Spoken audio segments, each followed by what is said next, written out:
এবার দিল্লি না ঢাকা নয়, এবার দিল্লি ও ঢাকা।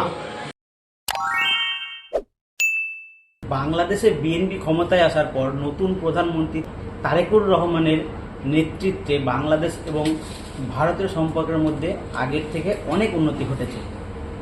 সম্প্রতি কিছুদিন আগেই ভারত বাংলাদেশকে 5,000 টন ডিজেল রপ্তানি করেছে ফ্রেন্ডশিপ পাইপলাইনের মাধ্যমে, এবং আবার একটা নতুন বাংলাদেশের সঙ্গে এনার্জি ডিল স্বাক্ষর হয়েছে, যেটা ভারত বাংলাদেশকে 45,000 টন ডিজেল পাঠাবে। তো ঈদের আগে বাংলাদেশের বিরাট ডিমান্ড এবং এনার্জি সংকটের ঘাটতি এটা অনেকটাই মেটাবে, এবং এই তেলটা সম্পূর্ণ যাবে ভারত বাংলাদেশ ফ্রেন্ডশিপ পাইপলাইনের মাধ্যমে। ভারত থেকে যে ডিজেলটা যাচ্ছে এতে বাংলাদেশের যে এনার্জি সংকট আছে সেই ঘাটতিটা কিছুটা মেটাবে, এবং এর সাথে ভারতবর্ষেরও বাংলাদেশের সাথে একটা কূটনৈতিক সুসম্পর্ক গড়ে উঠবে। ভারতের বিজনেসের ক্ষেত্রেও সেক্ষেত্রে তাদের আধিপত্য আরও বিস্তার হবে। তাদের যে ভারতের ক্রুড অয়েলের বিজনেস, ডিজেল অয়েলের বিজনেস আছে, সেটা আরও বাংলাদেশের কাছে বেশি পরিমাণে ছড়িয়ে পড়বে।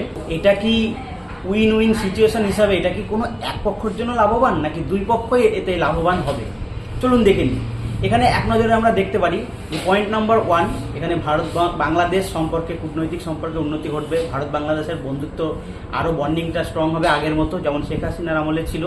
মাঝে শেখ হাসিনা ক্ষমতাচ্যুত হওয়ার পর ভারত বাংলাদেশের সম্পর্ক অনেকটাই তলানিতে গিয়ে ঠেকেছিল, যার ফলাফল অনেকটাই খারাপের দিকে গেছিল। ভারত বাংলাদেশের মধ্যে যে হেট আর্গুমেন্ট সোশ্যাল মিডিয়ায় প্রচুর পরিমাণে বেড়ে যাচ্ছিল, কিন্তু তারেকুর রহমান বিএনপির প্রধানমন্ত্রী হিসাবে ক্ষমতায় আসার পর কিন্তু সেটাতে আস্তে আস্তে পরিবর্তন দেখা দিচ্ছে।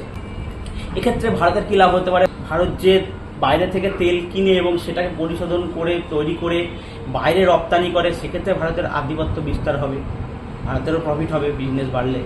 সবথেকে বড় হচ্ছে ভারত থেকে বাংলাদেশ যে ফ্রেন্ডশিপ পাইপলাইনের মাধ্যমে তেলটা যাবে, সেটা কিন্তু অনেকটাই ট্রান্সপোর্ট খরচ অনেকটাই কম পড়বে।